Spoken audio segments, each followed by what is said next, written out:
Good afternoon for most people, good evening for some of you. My name is Laurie McClellan. I'm here in Nanjing, China, and I just want to welcome you all to this opportunity for some heads of school here at EARCOS to share their experiences of what's been happening now, looking back from before the summer. And what we're going to do is we're going to ask each of the panelists to talk for 4 or 5 minutes about different segments of their different schools. So we cover the whole school community. During that point, please, if you have any questions, just put them into the chat, and we will be going to the Q&A after the presentations, which will follow one after the other. The presenters this evening, we've made one quick change. Unfortunately, Patrick Hurworth from Beijing can't be with us. So my colleague, Catriona Bratton, is going to step in and talk a little bit about what's happening here in Nanjing. He'll be followed by Jim Hardin, who's at the American School in Japan. Jim will be followed by Catriona Moran, who's at Saigon South in Vietnam, and Catriona will be followed by Stephen Dare, and Steve is at Hong Kong Academy. So we're going to go straight over to you, Catriona. Thank you. Thanks, Laurie. Hi, everyone. My name is Catriona Bratton, and I'm the Deputy Director Learning here at NIS. And I'm very happy to be speaking with you this evening about kind of how things have shifted from June now into August, September in relation to our teachers and teacher wellness. You know, one of the things I think, even though every school is in a different place, the thing that I think we all go back to is the idea of kind of Maslow's hierarchy and thinking about, you know, how that has shifted over time, even just from June to September. For us, we were very lucky. We had most of our students back on campus in April, and we're able to finish the year with all of our students that were here in Nanjing able to come back on campus, which was about 85 to 90% of our students. In terms of teaching staff, by the end of last year, we were also lucky in that regard. We had most of our teachers back. We still have, and at the time had, some of our teachers abroad, which is something that many of you can probably relate to as well. And even from that, you know, relative position of strength in terms of staffing and community, finishing in June, there certainly has been a shift, I think, in our teachers' kind of emotional mindset and our colleagues' emotional mindset here in our community. And maybe one way to think about that is a shift from kind of a short-term living at kind of the lower levels of Maslow's hierarchy, where we're really worried about, you know, physiological safety, into kind of a more medium-term reality where here in China and here in our community, luckily those things those concerns are subsiding somewhat for most of our community members, and for our teachers especially. It seems to be shifting into more of kind of a medium term, where we're thinking more about you know, the idea of esteem and teachers' place in a world that's kind of up in the air and constantly changing. So for us, some kind of concrete things that we've tried to do to help our colleagues kind of grapple with the medium term. I think in the short term, especially in April, May, June, we were really wrapped up in the nuts and bolts of what does it look like to bring students back on campus? What are those protocols and procedures? How do we handle hybrid learning? You know, all those questions were very immediate to us all. Now that we're in a place where those questions have somewhat kind of been answered, maybe not perfectly, but we've moved into a space where now we're thinking about kind of a little bit more reflective and a little bit bigger picture. You know, how do we operate in that space as a community, as an organization? So some things that we've done. We are in a situation where we do still have some teachers abroad. We have a handful of returning staff that are still working on trying to get back into China, and we have many of our new teachers. For us, that's about 7 or 8 who are abroad still waiting to come to Nanjing. And so we are in a position where we do have quite a few of our colleagues, about 30% of our teaching staff and leadership team, are providing some level of cover, whether that's full-time homeroom teaching in primary to covering classes in our middle and high school. And so, you know, for us, I think trying to live in a reality that doesn't seem like we've just moved, that we're basically living one continuum, to try to have a purposeful start to the school year was something that I think we were very deliberate about, trying to keep those, really focusing on a new school year and a new start to the school year. And I'm imagining that that's the case in most schools in the region. And to do that, I think we were just really explicit and transparent about what we're trying to do, and try to kind of surface that reality that this is an intentional thing that we're trying to do. We're trying to start a new school year, even though many people are still, you know, kind of in the same role that they might have transitioned out of in June, that this is a new school year. I think that's one important thing. Another thing that I think was helpful is that we concluded last year kind of as you do, in a feedback cycle. And so gathering that feedback from our teachers about kind of what's working, what's not, and going through kind of the typical feedback that we gather, and then making sure that we were really deliberate about actioning some of that feedback. For instance, one thing that came through was that teachers were asking for more support around pedagogical leadership and online learning and hybrid learning.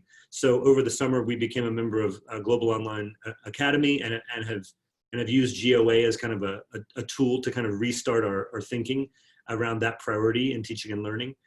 So that was, you know, I think using that feedback in concrete ways has been helpful. And I think the more we do that, I think the more we kind of use feedback to move forward can be really helpful. And, you know, maybe the third point just to bring up is that, you know, being really deliberate about starting the new school year and focusing on students and trying to help, you know, basically build teacher well-being around their success with our students. So just a lot of celebration of those important moments and those milestones for our learners all the way from pre-K to our grade 12 class. I think having that start to the year and hitting some of those milestones that we usually hit, whether we do that virtually or on campus, has been really important to kind of resetting kind of our thinking with our teachers. So, you know, I think it really comes back to the idea of Maslow for us, and trying to make sure that we're being very purposeful about how, you know, we craft our messaging communication, how we use feedback, and how we focus in on our students to make sure that we're creating that safe space and environment to help kind of move forward as a community as we go. So that's us here in Nanjing.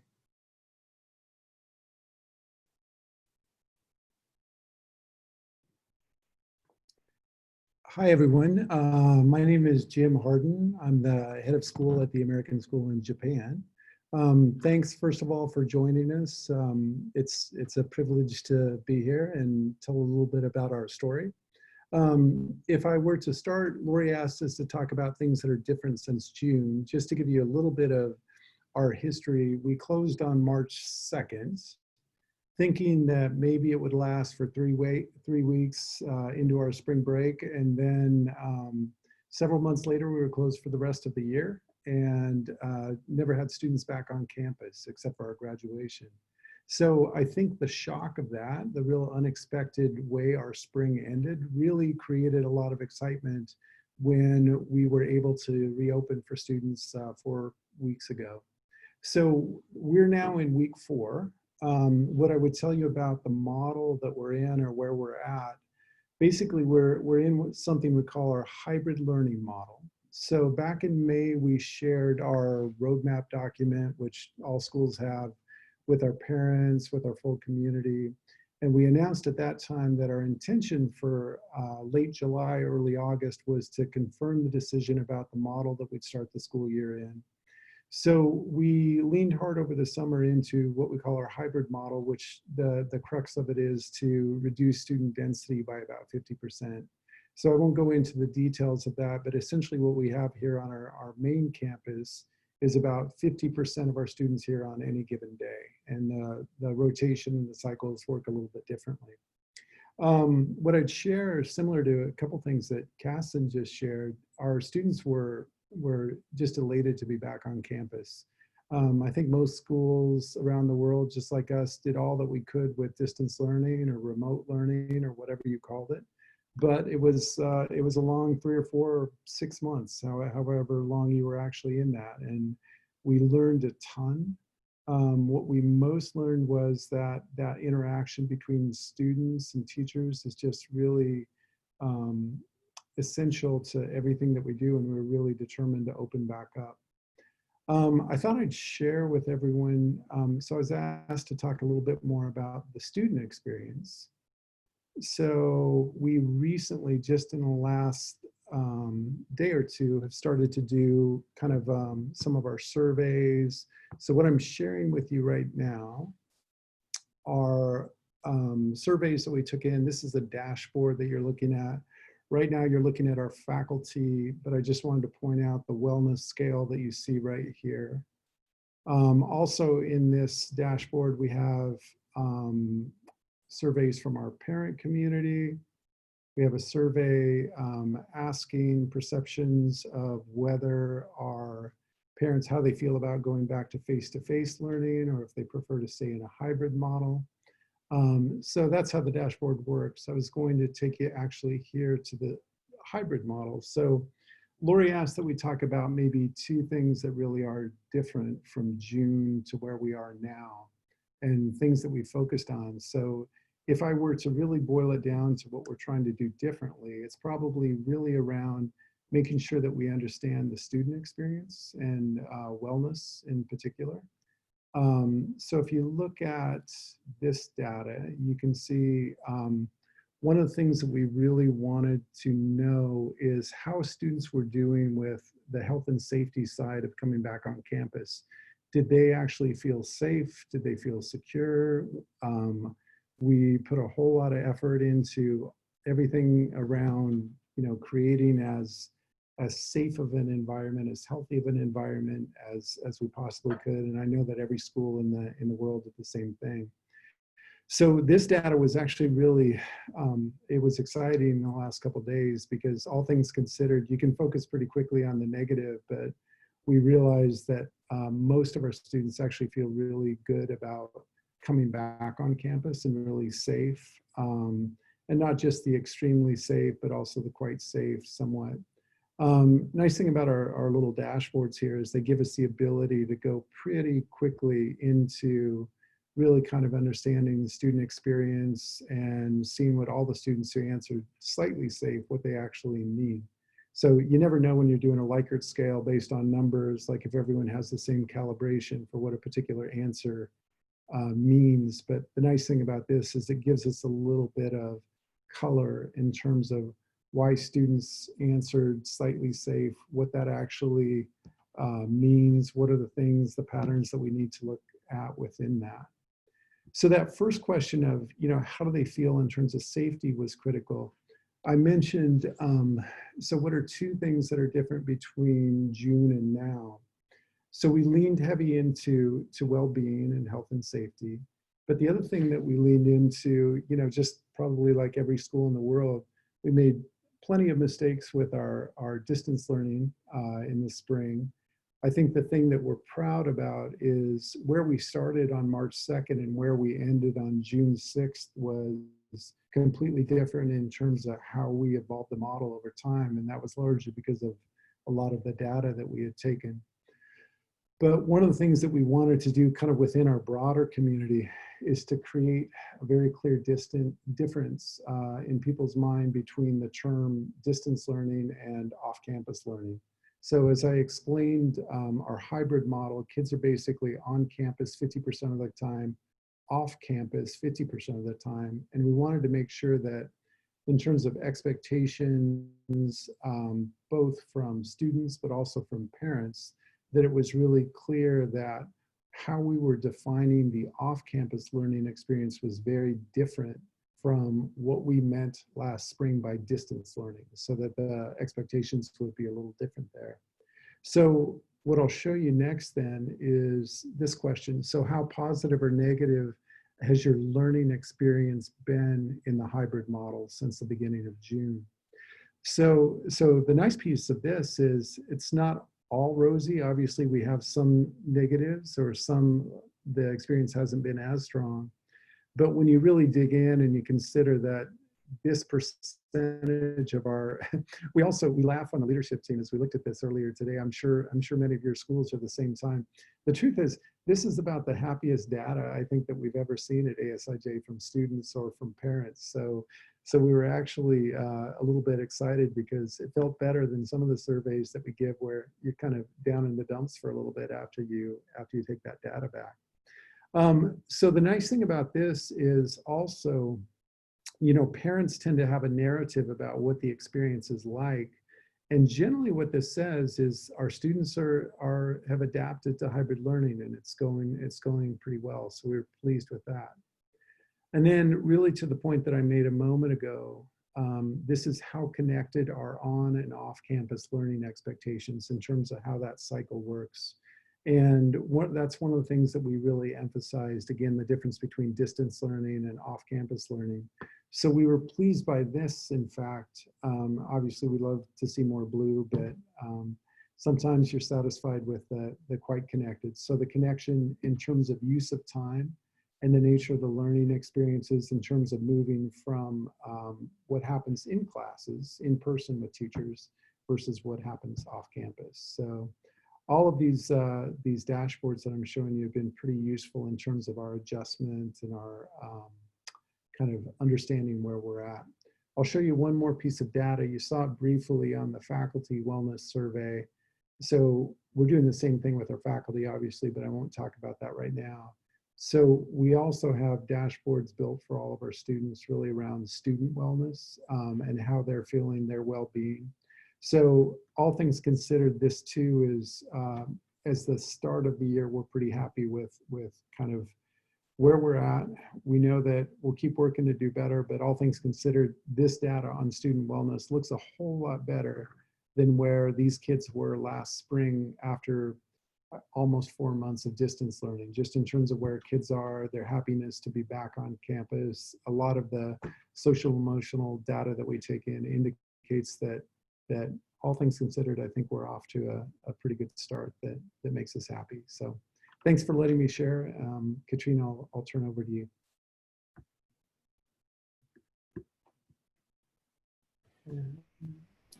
Thank you, Jim. Do you want to unshare your screen there, Jim? Oh, I need to get along here.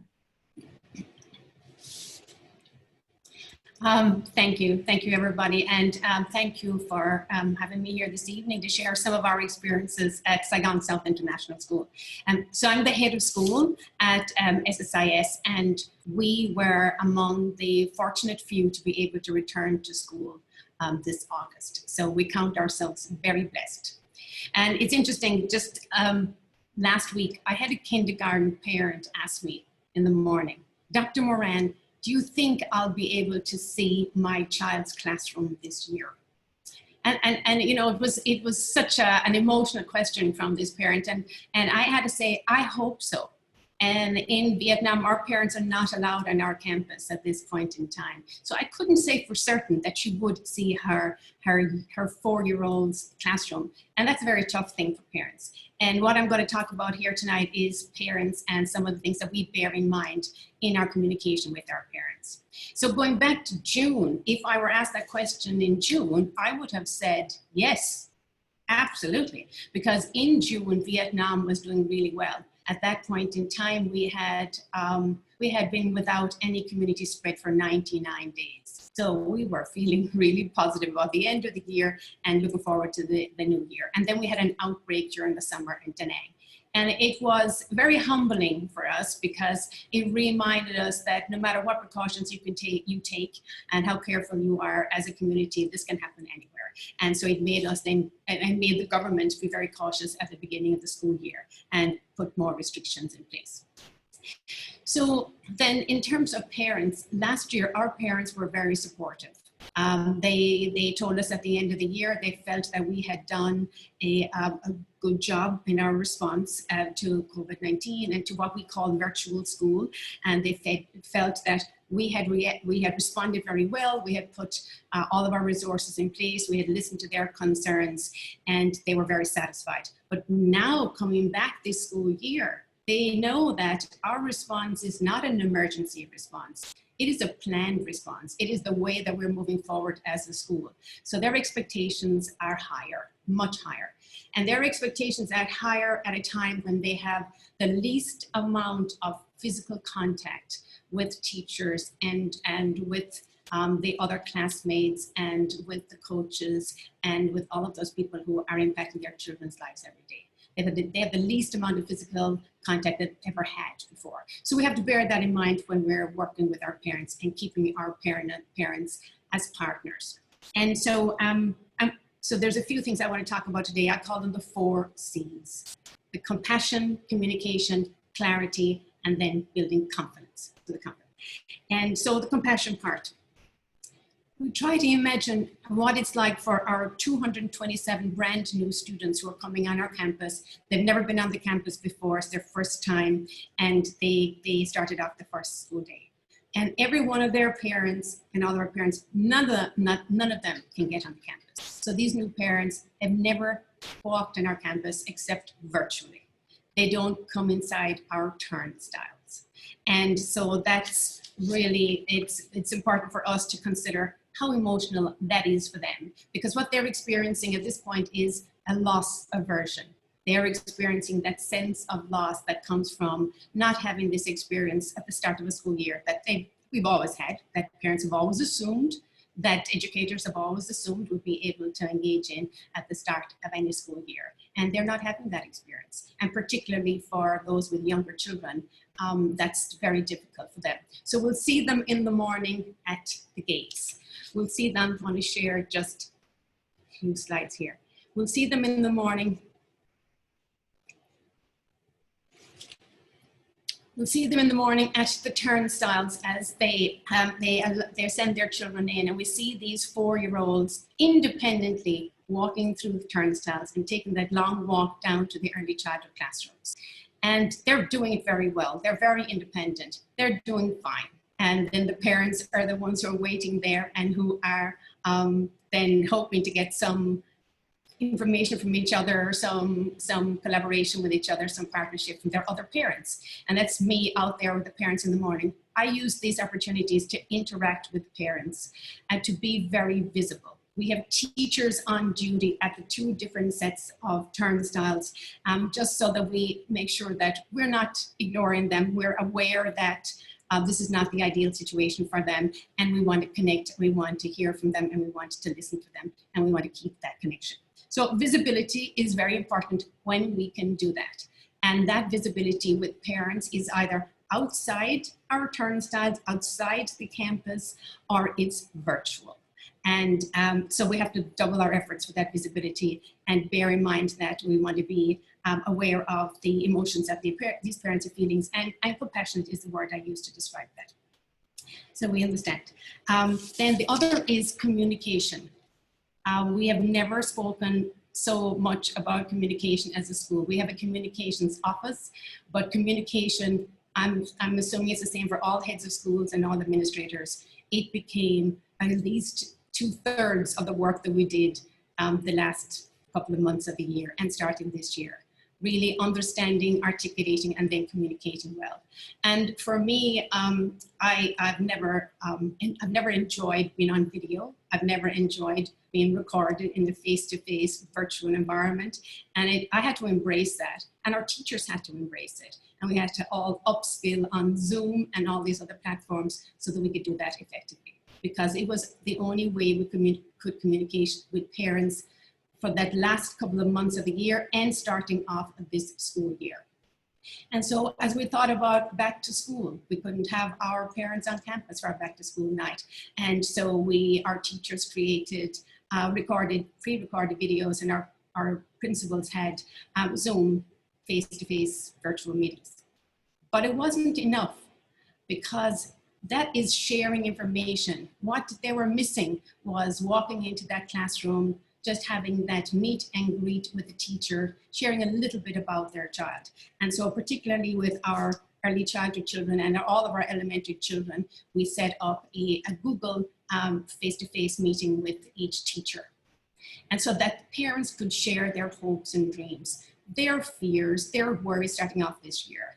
The normal hopes and dreams that parents have, But also we know that our parents are entering into this year worrying that there are learning gaps in their children's learning. Whether it's real or imagined, they know they have not had the same experiences all of us children who have gone through the last semester of any school year. So they're worried. So to be able to go in and talk to teachers, they're missing that opportunity. So those meet and greets were wonderful. They were really great for our parents, but they were hard on our teachers. So going back to Cassin's dialogue about teachers and Jim's looking at teachers' well-being, trying to keep all of that balanced is very hard. But we felt that at the beginning of the year, that connection with parents was absolutely critical. And so the other thing was our communication, all of our communication. This is one of those areas that is within our locus of control, and we want to be very mindful of it. And the clarity of that communication, the clarity of our expectations. Tim spoke about the virtual school, the off-campus learning and all that learning. We know that if we clarify now the expectations for virtual school, our parents will be a lot happier because they'll understand our expectations, the roles and responsibilities, and at the end of the day, we have a better chance of meeting their expectations if we articulate them well now. And so all of that then, and I'm going to end up with this, the better we communicate and connect with our parents, the better we partner with them, the better we communicate with them and share what they need to know and what we want them to share with us, the more confidence they will have in us. And we know it's very hard to feel confident during COVID. It's very hard to feel confident when everything you've taken for granted in teaching and learning and how it's done and how schools function it has evolved into something that we've never seen before. And so we bear those 4 C's in mind when we are building our partnership with parents. So I will come back to any of those areas as we talk about our questions, but I know this is a good time for me to end up here because Cassin has questions that he wants us to share. Thank you.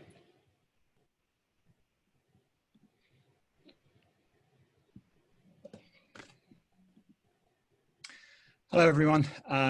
Steve Dare, talking from Hong Kong Academy. I'm going to be talking to you a little bit about governance and how that's changed. Just to give you a little bit of context about the school, when we look at June, we were looking at 550 students. It was about a 6% drop in enrollments. We'd had to let go of around about 30 faculty and staff to make adjustments. We'd been online since the beginning of February, pre-K through grade 12, although we were given a 1-month reprieve at the end of the year to go back on campus. The hope that we were going to start the new year back on campus. We've been preparing for a 20th anniversary celebration, and we were just sort of like fending off, I think, a tuition rebate petition from parents. And I think the mood from the board was a feeling at the end of the year of one of absolute relief that we'd got through that. And secondly, I think one of apprehension in terms of we were really unsure what was going to happen over the following months. Back today, we have 530 students. We had budgeted for 500, so it was much better than we anticipated, which meant that this year we've been able to get together a balanced budget. We did release the next school strategy and a new tagline, and we've been reimagining the 20th anniversary events in a very different way, still not knowing when we might be able to come back on campus with everybody. We've also been preparing much more for balancing the needs of face-to-face learning, going online and back to face-to-face, and that is likely to be the year ahead for us. And we began the year online, first time we've ever tried to start a school year online, which is quite different in the middle of the year when relationships have already been formed. And I think the feelings now are still one of relief that it's more optimistic, and I think there's a sense of cautious optimism, certainly on the part of the board. It does mean that we've got 4 main priorities that we're looking at right now. One of those is that continuing notion of enrollment fluctuations, which we believe will continue throughout the year. And that obviously has an effect on the sustainability, financial sustainability.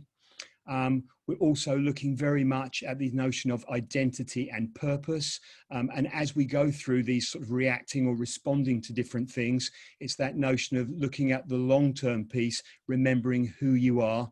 And finally, the importance of strategic governments. And there we're thinking about being able to respond and react as necessary, but keeping the big picture in mind, keeping people very much forward thinking and keeping that balance. What we've tried to do as a board, we have a board of around about 10 members. There are 3 subcommittees. There's a finance committee, an advancement committee, and a trustee committee. And each of us have talked a lot about the importance of being agile. We have found the model of looking at the board's fiduciary responsibility, its strategic responsibility, and the opportunities for generative conversations. And we found it quite helpful, certainly since June, to identify which each group, where they are in their sets of conversations. From a financial perspective right now, the finance committee, it seems very anchored in fiduciary responsibility as we look at sort of accountability and performance measures in terms of enrollment and what that does for budgets, although this could change at any time. With our advancement committee, we're looking much more about generating other sources of income. It's got more of a strategic focus. It's less fiduciary, and also thinking about the identity of our school through the 20th anniversary. So they're spending a lot of time doing that. And the trustee committee, that's the one that's really looking at the generative work now in terms of, as we think about the strategy, how we think about keeping the community engaged, what are some of the ways that we can keep getting feedback from people? And secondly, the notion of how does the board project itself in this environment so that it actually promotes really solid governance. And the 3 things that we're really sort of anchored in for the governance is that sense of these committees will continue to change their focus. It's important that they are agile throughout this process. The second thing is that they remember the balance between each of these fiduciary, strategic and generative work. And finally, to make sure that they have presence within the community, which is healthy, supportive of the operations team, and also for them to work effectively within an online environment. And so we've talked a lot about that. So those are my 5 minutes, and I will pass back to you.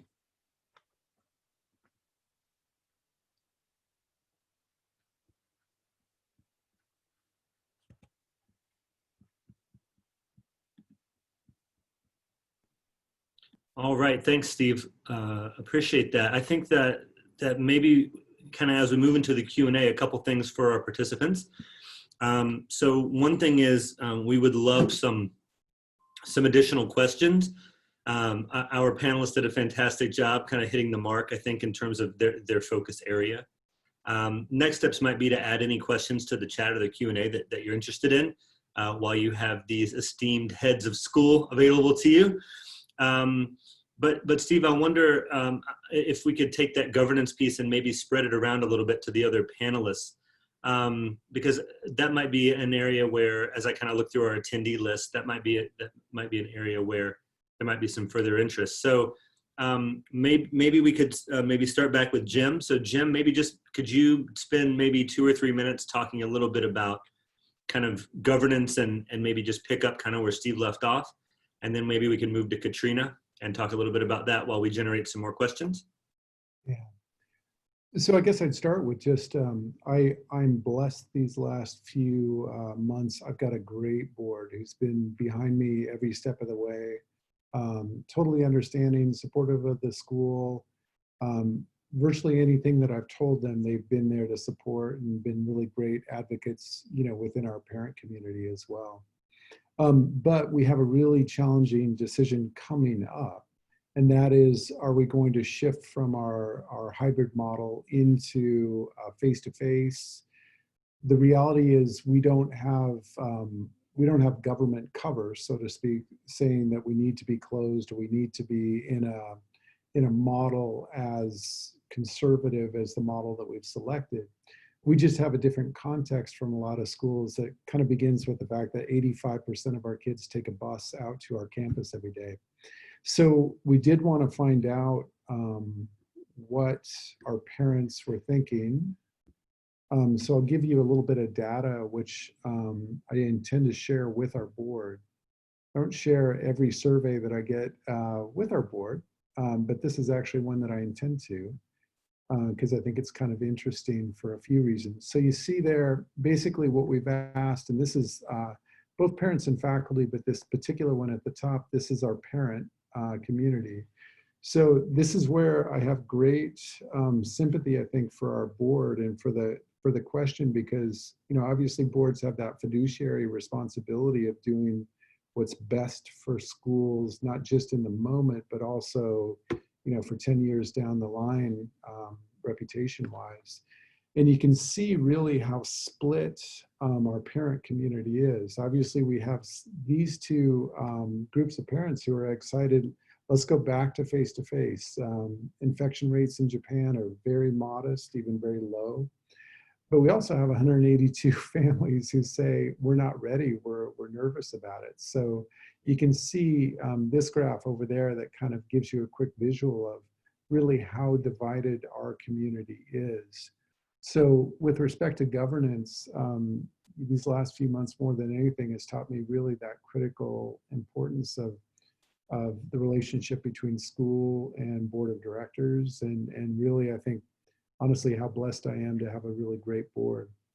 This same particular dashboard, we also do the same thing with our faculty. So that's what do our teachers think about going back to face-to-face, knowing that we couldn't possibly do physical distancing the same way. And you can see our teachers are a heck of a lot more nervous about going back to face-to-face than our parents are. So all of that is information that we'll share with a board of directors, because this is a particular case where I think they need all the information they can in terms of setting our risk assessment. So hopefully that helps a little bit.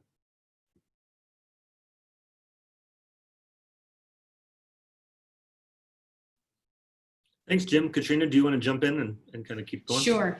Yes. You know, like Jim, I'm very fortunate to have a very supportive board, and some different kinds of issues that are challenges that we're facing though.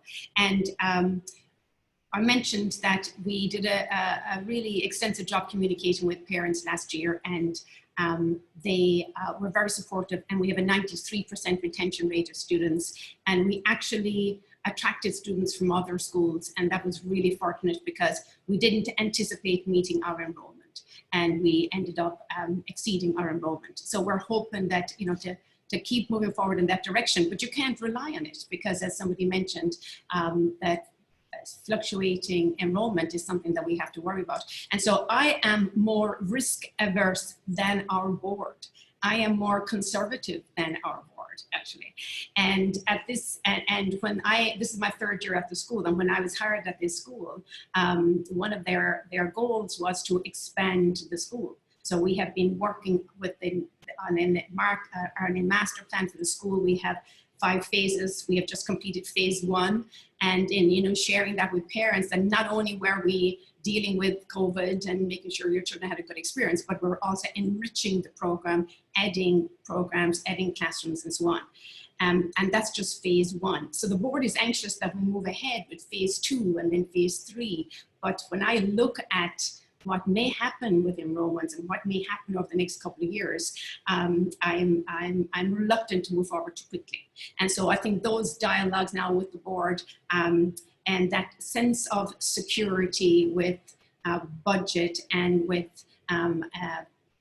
you know, predicting what enrollments might be, that's very, very difficult. And so those conversations are going to be very important into the next couple of months.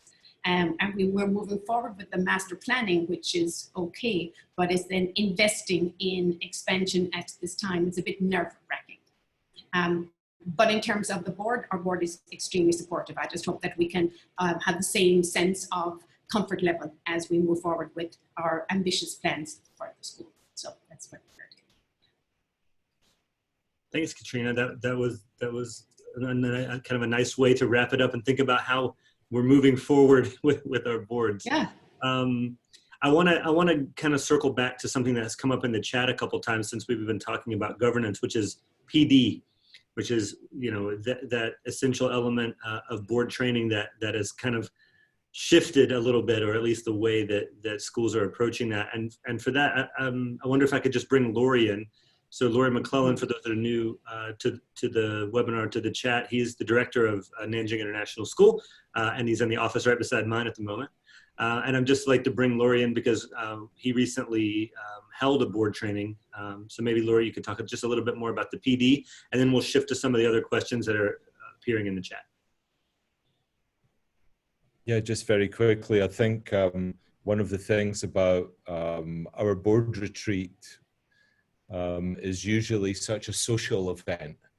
So what we were worried about for our board trainer was that that's one of his greatest skills, is using that, creating such a social environment that everybody has the confidence to be open and then share the good governance training. So we actually made a decision to concentrate on goal setting because we wanted something concrete to do the online.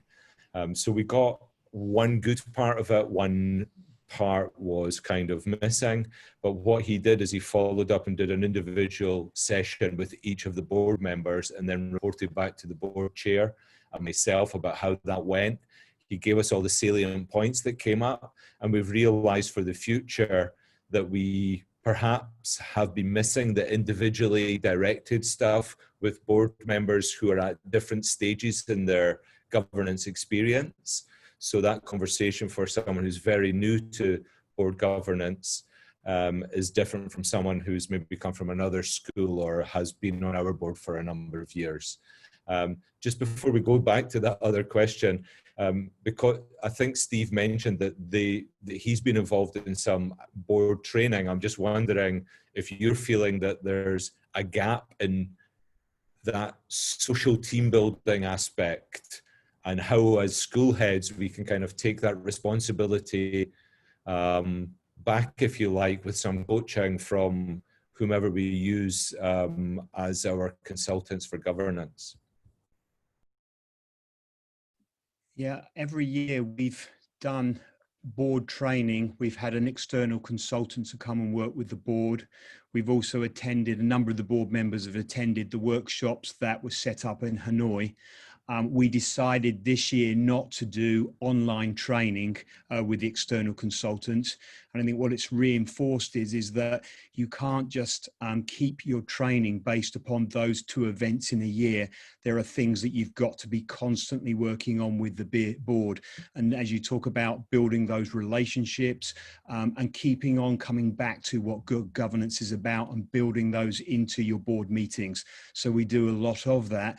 We often are out, you know, in what way are we working, in what way are we supporting the school, and thinking about that delineation between what is the board's responsibility from a strategic perspective and what is an operational piece, and keeping those clear. But it's something we just know, it reminds us it's an ongoing thing throughout the year, not on a certain events. Is what the kids have learned, that thought that they could base all of their success on the exams at the end of the year, only to find that it was all based on the continuous assessments that are going on. Boards work and we work as organizations in much the same way. Well put, Steve. Thanks for kind of tying it back into the students and the student experience. Absolutely. It's really a universal human reality that I think we've all kind of learned. So that's great. And that'll help us actually move into kind of a different space. There are a few questions in the Q&A and the chat now about teacher well-being. So kind of shifting from that board piece into kind of back to the teacher piece. And I spoke a little bit about that off the top, but maybe we could spread that question around a little bit. And since the question that I'm looking at from Liz is really kind of focused on kind of teachers working on campus, but working with students both kind of in the hybrid model like Jim's describing, and in the online model that Steve's describing. So you know, basically the question is, how do we attend to teacher well-being? And that's it's great that we have Steve, Jim, and Catriona are all in kind of different places in terms of how instruction's going right now. So we might get three really good perspectives on that. So Catriona, do you want to just jump in and talk a little bit about how you're attending to teacher well-being?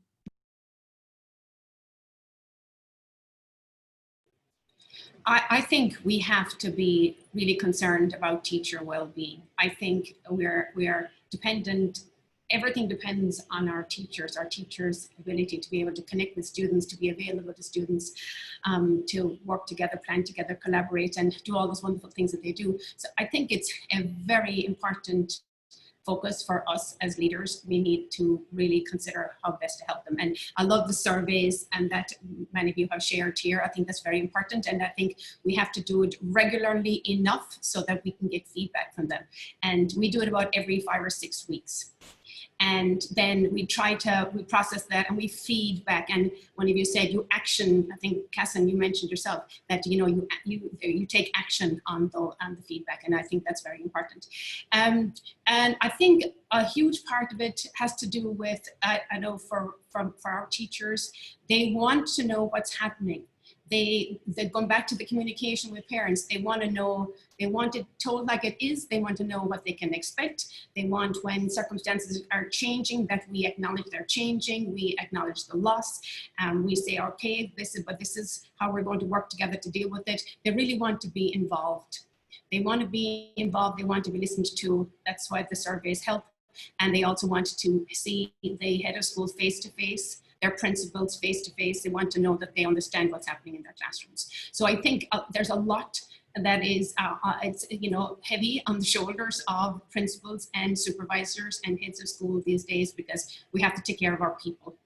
Really, it really all depends on them. And a huge part of that is being visible and being available and interacting with them like normal, human, vulnerable beings, because it's hard for everybody. Absolutely. And you just mentioned kind of leadership team in there, and I'm wondering if Jim might pick up on the teacher well-being piece, and then maybe talk a little bit about supporting well-being in the leadership team at your school. Yeah, it's a great question. You threw me a curveball. I was thinking about what I would say with my teachers, and I have such a exceptional leadership team, just in terms of,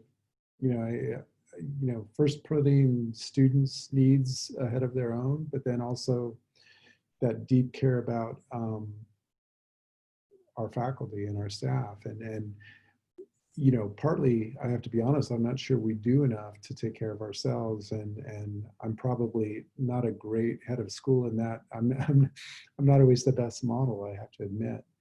I think what a real challenging dimension of it has been our inability to gather socially like we normally would, especially in the months of August and September, not only as a leadership team, but also more broadly on our faculty.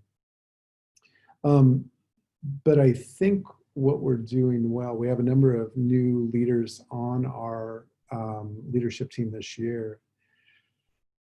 And it's easily enough in Japan to navigate, to go on walks. You can go to restaurants. You can do a lot of things safely within, the current rules of the pandemic in Tokyo. So we are making sure that, there's some element of balance, with principals, with our associate principals, and with others.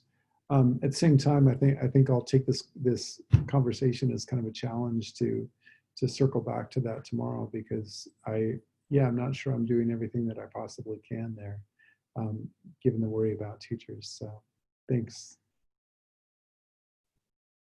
Well, you're welcome for the curveball. Steve, do you want to talk a little bit about the world of, how this works in a paradigm of starting the year completely online, and how you kind of work through that?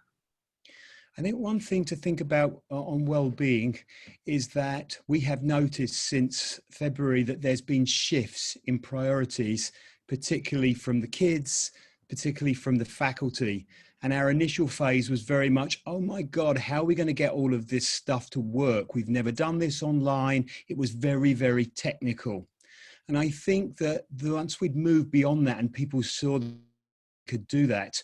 A lot of the time was just really supporting people to get through that phase. The next phase we went into was really, I think, people just getting a little bit, oh my God, not more screen time, not another Zoom meeting. And it came more about endurance, and it was a different sort of well-being that we were sort of working with.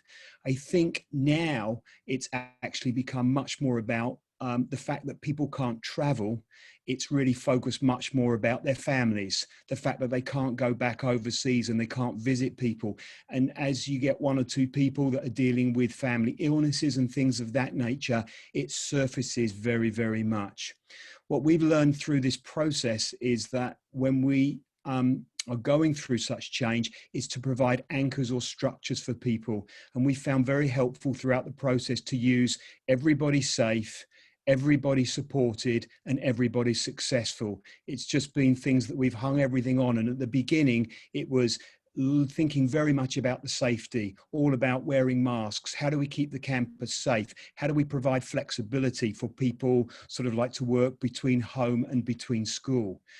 At the same time, it was everybody supported. What ways could we support people when they were struggling with technology? How do we support people when they're starting to burn out from screen time? How can we infuse some sort of like fun time online? And right now, it's really sort of thinking about how can we find ways to make sure that the community can connect with their families.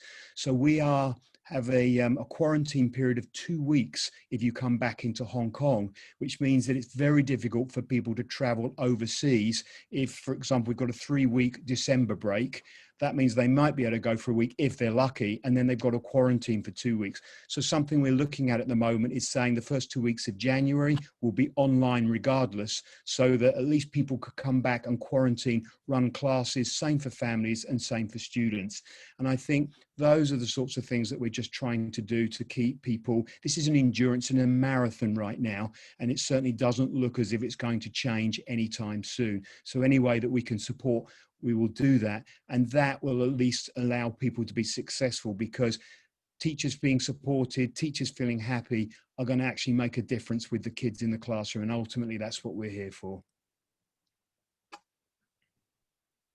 Thank you, Steve. Very well put, and appreciate you sharing some of those more concrete things, such as what you're planning after the December break. I think that's really good food for thought for everybody, and kind of get those creative juices flowing around, kind of thinking a little bit outside the box about how we might be able to support our colleagues. So thanks for that. And that segues perfectly into kind of our final moments here. So we've got about 5 or 6 minutes. So I wonder, there are some really good and really specific questions in the Q&A about kind of protocols around if we were to have a COVID positive member of the community, some questions about how we're supporting teachers that are not able to come back. How do we help them kind of integrate into the community? How are we, and a good question about how we're managing families that are not in country but want to continue with the school, perhaps indefinitely. Which is something that we're grappling with here as well with a few of our families. So I wonder if we might wrap all those up into just sort of a general kind of looking forward, and maybe about 2 minutes. Maybe we'll go back to Catriona and then move through Catriona, Jim, Steve, and then maybe finish with Lori right around 7 o'clock with kind of, you know, what are we looking at in the next little bit here in terms of kind of future think. So Catriona, I'll throw that one to you.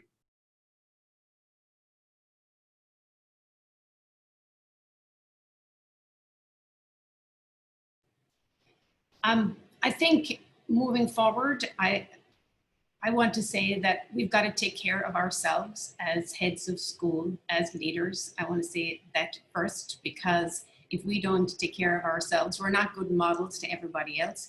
And so I think that whole idea of self-care and what that looks like, and I threw in the panel, Alan Knobloch's work. He did a presentation at AAIE on self-care and how they're all involved in self-care, and he is epitomizing it himself. And so I think moving forward, we have to model for our community, and we have to model in how we handle the stress and the uncertainty and the communication and our interactions with others. So that's, I want to say that as leaders, we truly are called upon to lead at this time. and it so much is dependent on us, and we can make a huge difference.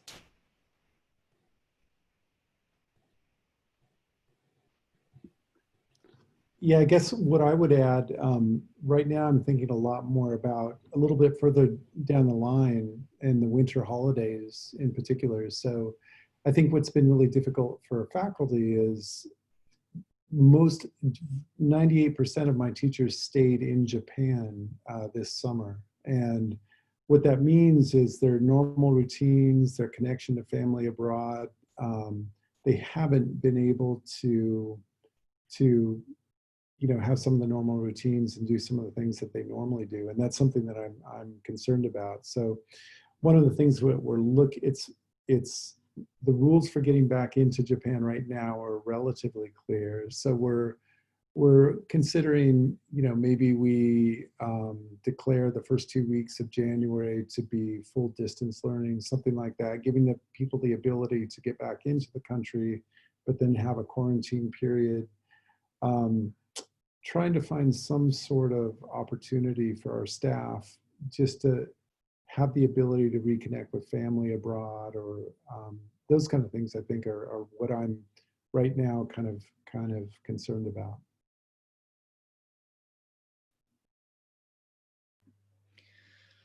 My suggestions are twofold.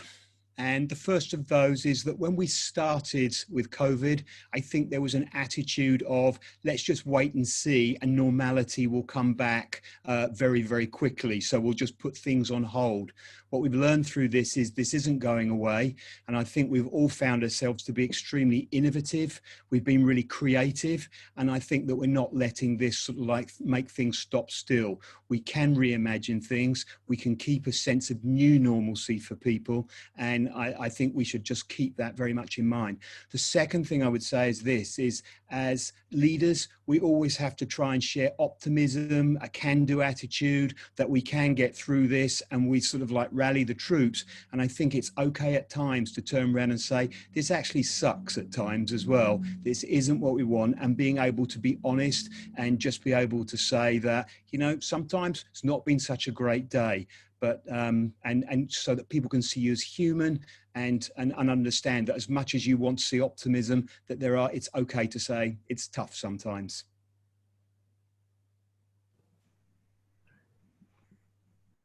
Yeah, I think all that positivity and trying to be empathetic, supportive, and sometimes offer advice to colleagues based on situations that they are going through that we've not faced ourselves. So there's the general enjoying each other's company, really, as everyone's mentioned, celebrating the successes, being optimistic, looking forward, but also, in the last 2 weeks, we've had a sibling and a parent die.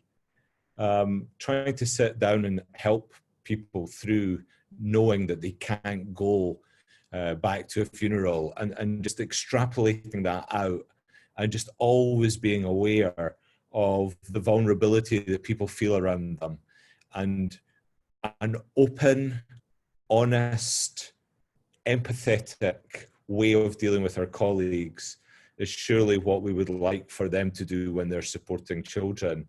And I think all we can do is do our best. And one final thing I'd say is, we all know who are if you like, our most positive go-to people on campus. And we all know that there are some people that just aren't as, by nature, as positive and vivacious about what's going on around them. I think we just have to have a bottom line and accept that, just take everyone as having the best of intentions, treat everyone with a great deal of humanity.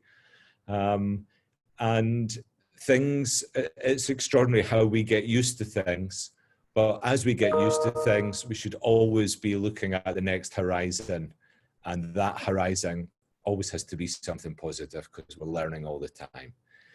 Thank you to the panelists for giving up their time. Thank you to those of you that came along and participated. Thank you to EARCOS for supporting this. There will be another session with 5 other school heads focusing much more just on well-being on Thursday for anyone that would like to come along. I've taken notes of 3 things that I've learned tonight that I really need to do better. So I hope everyone else has enjoyed that experience as well. And just a shout out to my colleague Joe Barder, who's done all the tech stuff in the background.